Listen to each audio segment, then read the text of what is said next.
تربیتی مجلس، میری طرف توجہ کریں سارے، چند منٹ کی یہ تربیتی محفل، تربیتی مجلس، اس میں میں نے آج صرف 2 باتیں آپ حضرات کے سامنے آپ کے گوش گزار کرنی ہیں۔ پہلی بات تو یہ ہے کہ ایک قاعدہ ہے، وہ آپ کو بتانا ہے، اصول ہے، وہ ہے العطایا علی قدر البلایا۔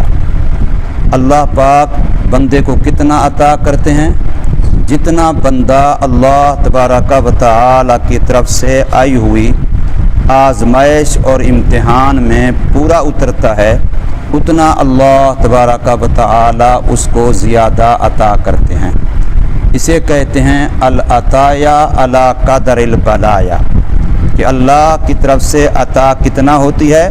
جتنا وہ مجاہدہ کرتا ہے، جتنا وہ مشقت برداشت کرتا ہے، جتنا وہ اپنی خواہشات کو، جذبات کو، احساسات کو لتاڑتا ہے، توڑتا ہے، اتنا زیادہ اللہ تبارک و تعالی اس کو عطا کرتے ہیں۔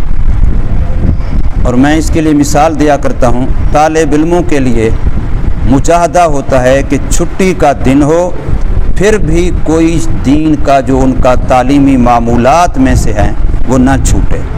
مثلا چھٹی کا دن ہے پھر بھی طالب علم تلاوت کر رہا ہے ثواب کے لیے، چھٹی کا دن ہے طالب علم پھر بھی درود پاک پڑھ رہا ہے ثواب کے لیے، چھٹی کا دن ہے طالب علم پھر بھی نمازیں پابندی کے ساتھ تکبیر اولیٰ کے ساتھ پڑھ رہا ہے باجماعت۔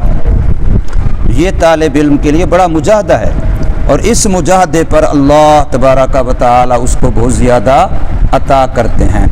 ایسے ہی کسی گھر میں فوتگی ہو جاتی ہے، اب غمی کا موقع ہے، اب غمی کے موقع پر اتنا زیادہ انسان کی مصروفیت بڑھ جاتی ہے، ذہنی طور پر بندہ ٹارچر ہو جاتا ہے، کئی طرف متوجہ ہو جاتا ہے۔ اب بھی بندہ اس غمی کی حالت میں بھی اپنے دینی معمولات کو نہ چھوڑے، جیسے وہ روزانہ تلاوت کرتا تھا آج بھی تلاوت کرے، آج بھی ذکر کرے، آج بھی نماز باجماعت کا اہتمام کرے۔ جتنے بھی اس کے دینی کاز تھے، کام تھے، مصروفیت تھی، فوتگی کی وجہ سے بھی ان میں فرق نہ آنے دے، یا گھر میں کوئی اور دکھ ہو جاتا ہے۔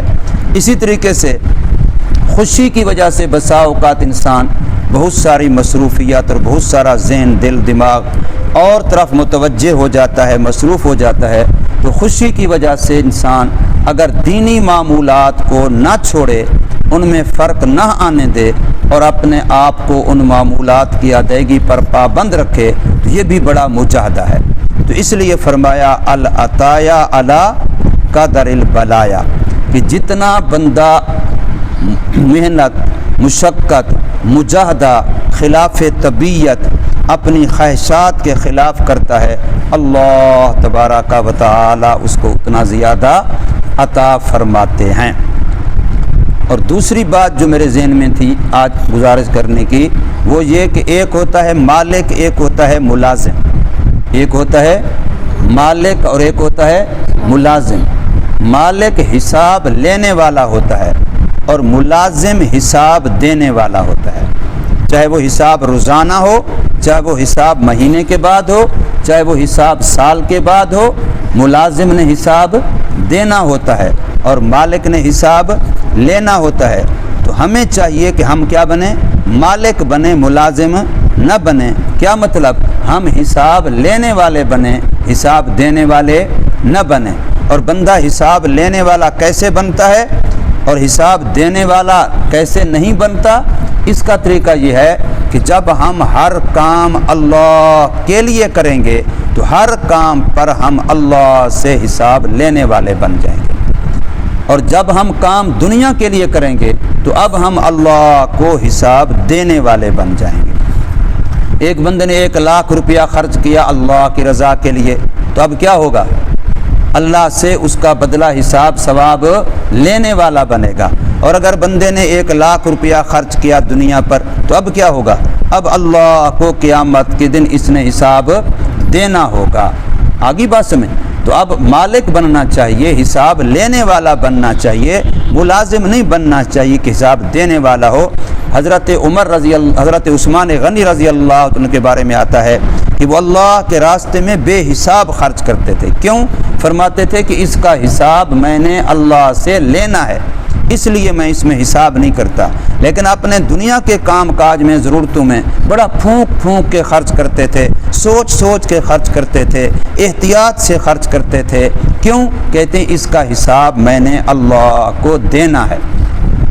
تو جس کا حساب دینا ہے اس سے حتی الوسع بچتے تھے، اور جس کا حساب لینا ہے اس میں بہادر ہو جاتے تھے۔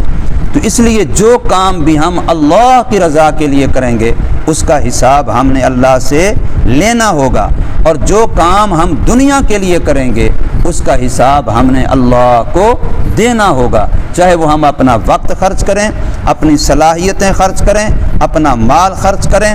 جب ہم اللہ کے لیے کریں گے تو حساب لینے والے بنیں گے، مالک کی حیثیت میں ہوں گے، اور اگر ہم دنیا کے لیے کریں گے تو پھر ہم حساب دینے والے بنیں گے، پھر ہم ملازم اور نوکر کی حیثیت میں ہوں گے۔